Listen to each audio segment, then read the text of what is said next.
नमस्कार मित्रांनो, मी युवा शेतकरी पवन सूर्यवंशी. तर मित्रांनो, काही आपल्या शेतकरी मित्रांच्या आपल्या Instagramला कमेंट आल्या होत्या, की आपल्याला राजमाविषयीची काही माहिती पाहिजे म्हणून.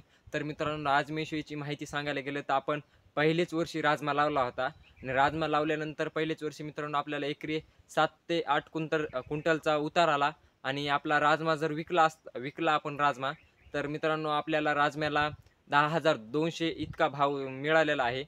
तर मित्रांनो, राजमा हे पीक एकदम उत्तम पद्धतीचं, एकदम चांगल्या पद्धतीचं आणि एकदम चांगली कमाई करून देणारं पीक आहे. हरभऱ्याच्या तुलनेत बघायला गेलं तर मित्रांनो, राजमा कधी बी सक्सेस आणि राजमा कधीही चांगली कमाई करून देणारं पीक आहे.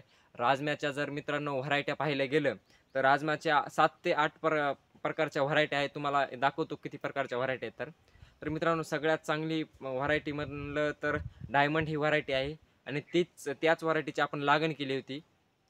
ती व्हरायटी मित्रांनो ओळखायची कशी तर ती मित्रांनो व्हरायटी बघायला गेलं तर लाल गुलाबी प्रमाणात ती व्हरायटी असते आणि ती व्हरायटीवर कुठल्याही प्रमाणात डाग नसतो आणि ती व्हरायटी बघायला गेलं तर मोठ्या प्रमाणात असते मित्रांनो. आणि त्या व्हरायटीला सगळ्यात चांगला उत्तम असा भाव आहे, माझा अंदाजा असा आहे. आणि आपण ती व्हरायटी लावली असता आपल्याला चांगलं उत्पन्नही मिळालं आणि ती बघायला गेलं तर आपल्या इकडं खूप चांगल्या पद्धतीने येणारी व्हरायटी आहे मित्रांनो. आपण पहिले वर्षीच लावला असता आपल्याला इतका चांगला उतार आला, तर पुढे आपण अजून नियोजन जर चांगलं केलं तर आपल्याला चांगल्या पद्धतीचा अजून उतार येऊ शकतो.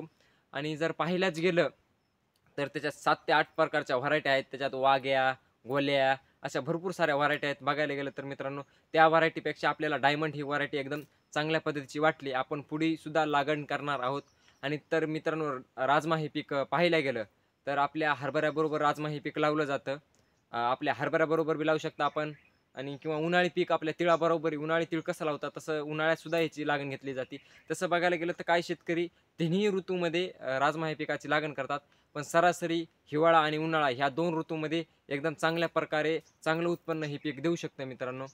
पाहायला गेलं अजून जर त्याच्याची खोली पाहायला गेलं मित्रांनो, तर आपल्या मराठवाड्यात खूप कमी प्रमाणात राजमा हे पीक शेतकरी घेतलं जातं मित्रांनो.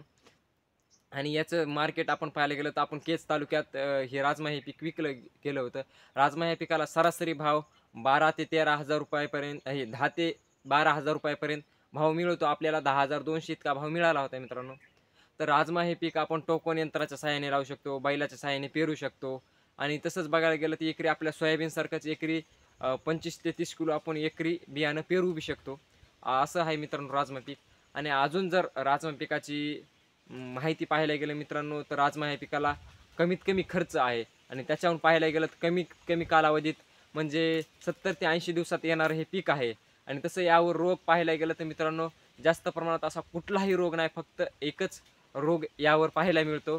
आणि दुसरी फवारणी आपल्याला जास्त फवारण्याही करायच्या गरज लागत नाहीत. जसे आपण हरभऱ्याला 2 ते 3 फवारण्या घेतो, तसं राजम्याला 2 ते 3 फवारण्या घेतल्या तरी चांगलं उत्पन्न देणारं हे पीक आहे मित्रांनो. आणि अजून जर आपल्याला राजम्याची काही माहिती पाहिजे असेल मित्रांनो, तर आपण लावल्यानंतर राजम्याची लावगणीपासून तर काढणीपर्यंतचे पूर्ण जे व्हिडिओ आहेत यावर्षी आपण पूर्ण टाकणार आहोत. यावर्षी पहिलं वर्ष होतं म्हणून आपण टाकू शकला नाहीत. ज्या पावती-गिवती जे आहे, म्हणजे राजमा कुठून आणला, किती रुपयानं बियाणं आणलं, आपण कुठे विकला, कशी लागण केली, कसं उत्पन्न निघालं, किती वेळेस पाणी दिलं, याचे पूर्ण व्हिडिओ आपल्या चॅनलवर इथून पुढे मिळतील मित्रांनो.